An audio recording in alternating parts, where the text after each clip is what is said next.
Hey, good morning, everybody. Welcome into the Wealth Guardians radio show.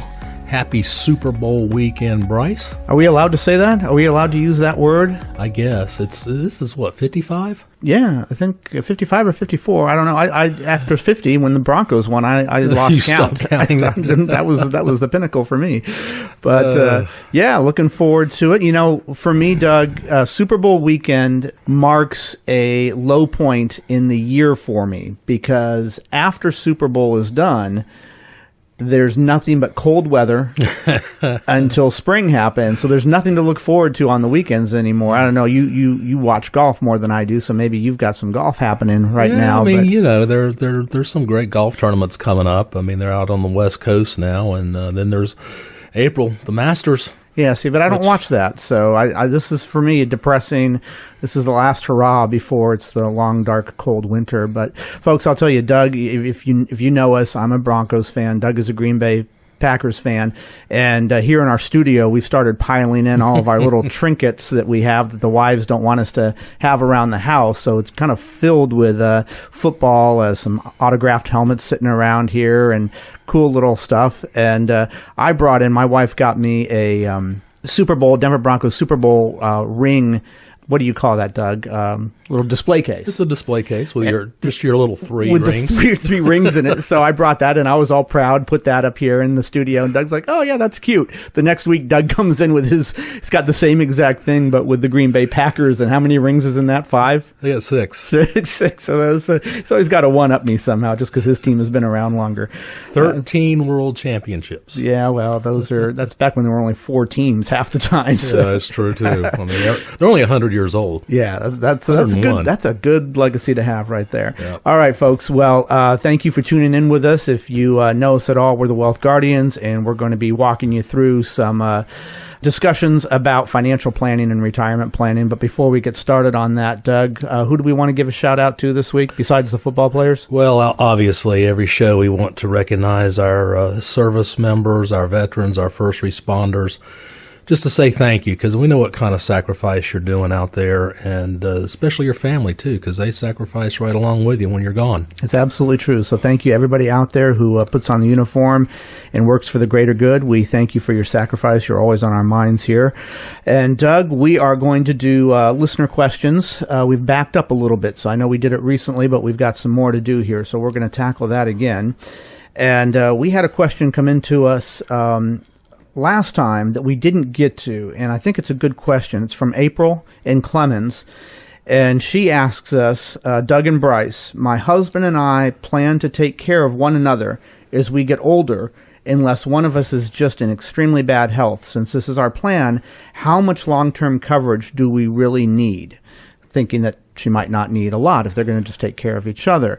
And that is a really good question, April. I think it's a good question, not because it's relevant just to you and it's something that we cover, but I think a majority of people out there think along the same lines that you do. And this is probably one of the biggest, if not the biggest, derailer of a retirement plan is unforeseen healthcare, or specifically long-term care expenses, how that can stack up. And Doug, I'll let you chip in here in just a moment, but one thing that I wanted to say is, April, I want you to consider this. Over 50% of the time, when one of the spouses falls ill and the other spouse is taking care of them, who do you think passes away first? It is not the one who was requiring care from the other spouse. It is the spouse that was providing the care that ends up passing away first. It is such a taxing and strain on them that they fall into a deeper health decline than the spouse who was already sick. Doug, what are your thoughts on this? Well, you know, being in this business for 32 years, I've heard this story over and over again.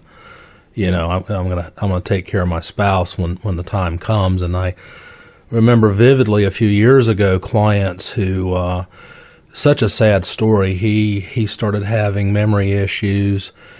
She was a nurse, actually, and so she was taking care of him at home, and then she came down with cancer, and it just spiraled out of control from there. Everybody goes into retirement thinking, yeah, we're going to take care of each other.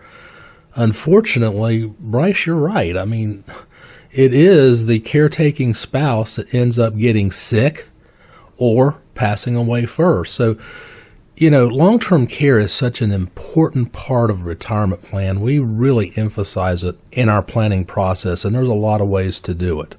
Now, she brings up a good point. If they are going to take care of each other, maybe there's a time that they can do that. So maybe they don't need a full long-term care plan. Maybe they can get by with, say, half.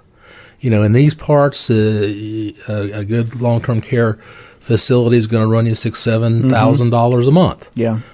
Hopefully you've got some coverage in there for at-home care. Everybody wants to stay home, and that is about, half to three-quarters of that number. So maybe you can get yourself a policy that covers both of you for $3,000 or $4,000 a month in coverage, but it's worth you going out and getting some quotes on. That's $3,000 or $4,000 is not what it costs them. That's what it would pay out. That's to right. them. That's the benefit. Yeah. So talk just for a minute about, Doug. This is huge, and I think this is one of the bigger misconceptions about long-term care. Is it is not necessarily any more use it or lose it type of coverage, like your car insurance. That if you invest $500 a month into it and you never end up needing it, that money is just gone. That is absolutely not the case. We always try to fit in what's called an asset-based long-term care plan in our planning, if there's the resources to fund that. And you're right, Brice.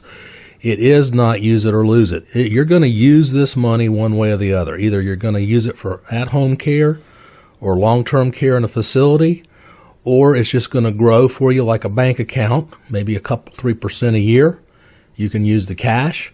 Or if you pass away, then a beneficiary is going to get what's left in the policy. Right. So we all envision ourselves going into retirement. We've been healthy most of our lives.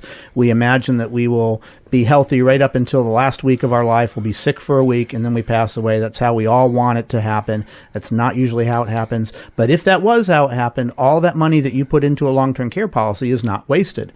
It still goes to a beneficiary. It's still there for your surviving spouse if they want it. So, April, I applaud you for thinking and taking on the challenge of you two looking after each other.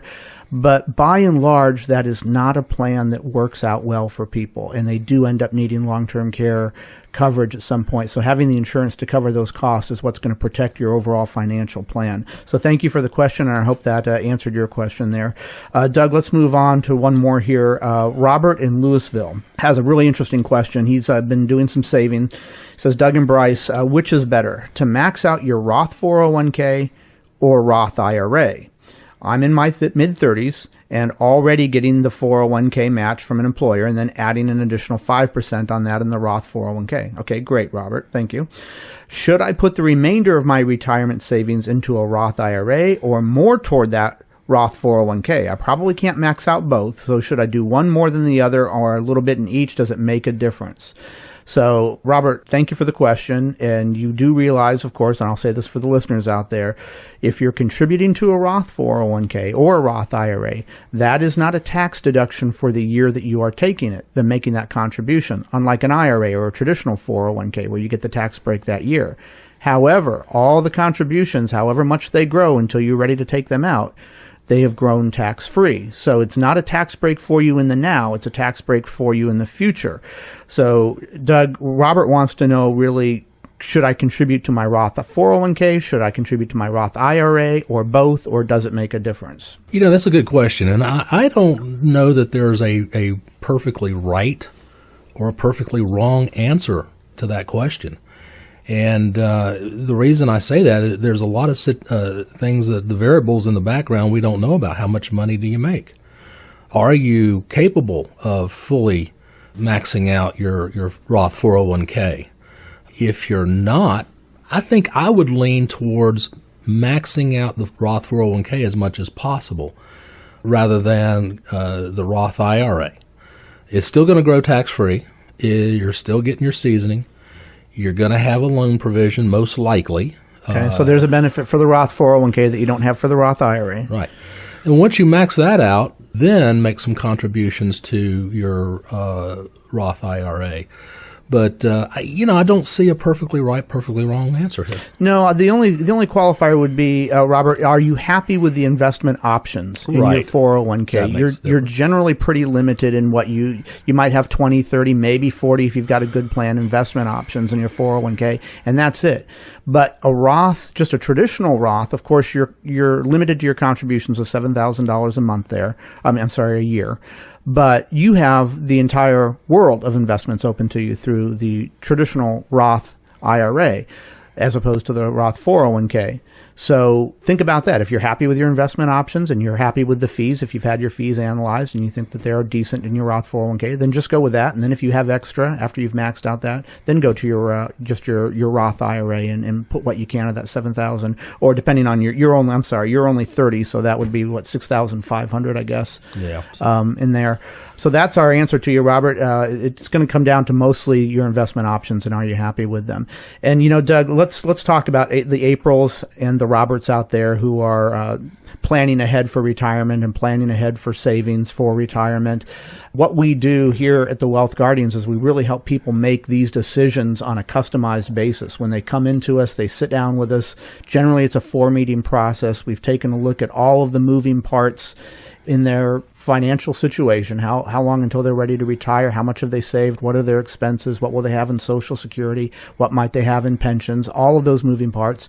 And we help them put together a financial plan so that they're going into retirement the right way.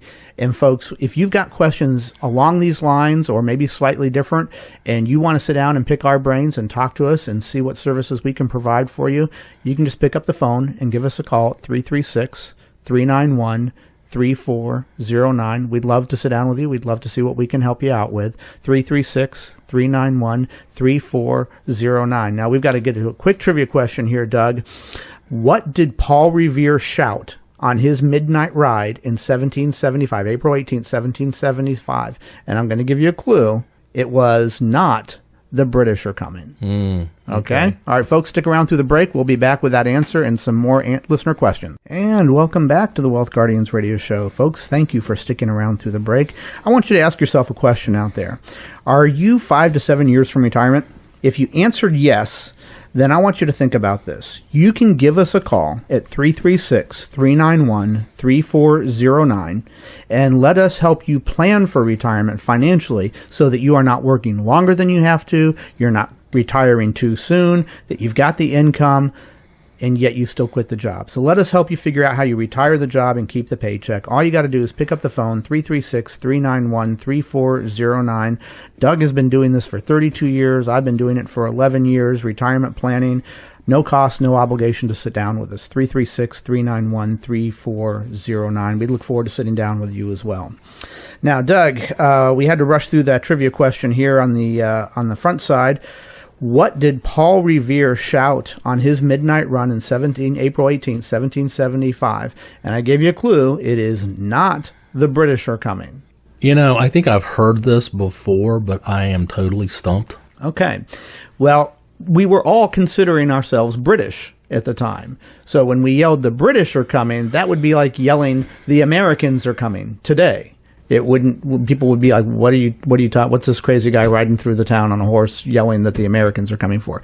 So they were known as the regulars. Oh. Okay. So, however, he probably did not shout anything because what he was referring to were the 700 British troops that were coming down to Concord to arrest Sam Adams and John Hancock, who were holed up in a house there because they were considered fugitives by the British at that time, or by the government at that time. So 700 troops had been sent out to go to their house and arrest them. So Paul Revere was writing in advance to warn them that they're about to be arrested.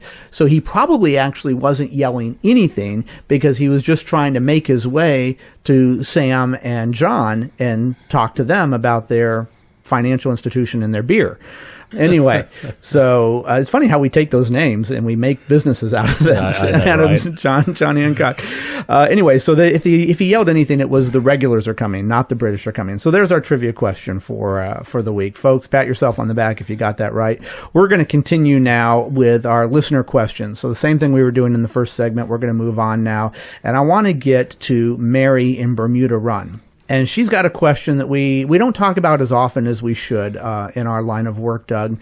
And it's about HSA accounts. And she says, Doug and Brice, I've been maxing out contributions toward an HSA for the past few years and feel ready to invest these funds. Since I'm still over 20 years from retirement age, should I use the Auto Investment Advisor tool to get my HSA funds in the market, or should I reach out to a financial advisor to help me decide? Now, an HSA account, for those of you out there who don't know, is a health savings account. I have that option available to me, but Doug, I've never used an HSA account, partly because I've been fortunate enough at 52 years of age for most of my life to be in very good health and have never had a lot in healthcare expenses. So I've never taken advantage of that. And I've actually, quite honestly, never thought that the benefits of it were that significant. But talk to us first off, before we get to Mary's question, about why an HSA account might be beneficiary for somebody as opposed to just paying for their expenses outright. Well, medical expenses can be a deduction on your 1040 return, but then it's subject to certain income limitations. I think it's before you can deduct your expenses, I think it's got to be over 10% of your adjusted gross. So whatever your healthcare costs are, it has to be above a certain amount. Yeah. And that's when you get the tax break. That's when you get the tax break. Okay. So an HSA is designed to help fill in that gap. It can be used for any kind of qualified medical expense. It could be used for glasses, contacts, dental work. I mean, you name it. But, and it's very much like a Roth IRA account where you put the money in it, and it's going to grow tax-free. The free part is if you do use it for a qualified medical expense. But they're good accounts to have if you have the ability to have one. And you have you think you're going to have significant healthcare expenses. Right. Okay. Right. And the other thing is they're also designed so that if you've got health insurance that has a pretty high deductible, that'll help fill in that gap on that deductible. Most people now do have high deductibles with their health insurance, and it could help in that regard. And speaking of this, how is your hand doing? Because you had some surgery recently. I had the carpal tunnel surgery on my right hand. I'm a disc golfer, so on my throwing hand, and I'm also a motorcycle rider, so on my throttle hand. And I had it 2 weeks ago tomorrow. And the first week, the surgery went fine. It really only takes about 9 minutes for them to do the actual surgery. The first couple of days was interesting because the numbness from the anesthesia was still there, so I touched my forefinger. My finger couldn't feel anything. But I'm just going to be limited on weight and for a while. Can't lift anything over 10 pounds for a while. But then the flexibility is there. The sensitivity is still there. So it's going well, and we'll see about doing the other wrist in November when riding season and throwing season comes to an end. There you go. But thank you for asking. Back to Mary's bulk of her question was, should she get a financial advisor involved in investing in the HSA account, because you can invest your HSA money in pretty much anything. So she's trying to do something else on top of that. She's not just interested in putting the money aside for when she needs it. She wants that to grow, and of course the growth would be tax-free as well. Right. Okay. So I would say, we offer that service to our clients who have outside 401ks that they can't move yet or something like that. We guide them in that direction, and I don't know if you have a financial advisor or not, but if you do, then I'm sure they would be more than happy to help you. On the other hand, this might be a very, very good account to start learning how to invest yourself. A lot of great books out there. One of the main ingredients, one of the main factors for considering what to invest in, though, is time horizon. How long until I need this money? Mm-hmm. When it's a health savings account, you might not know how long until you need that money. So if she's investing it and it goes down in value, I mean, that's like any other investment account. She puts $10,000 in there for 2020 and the markets go down. Now she's only got $9,000.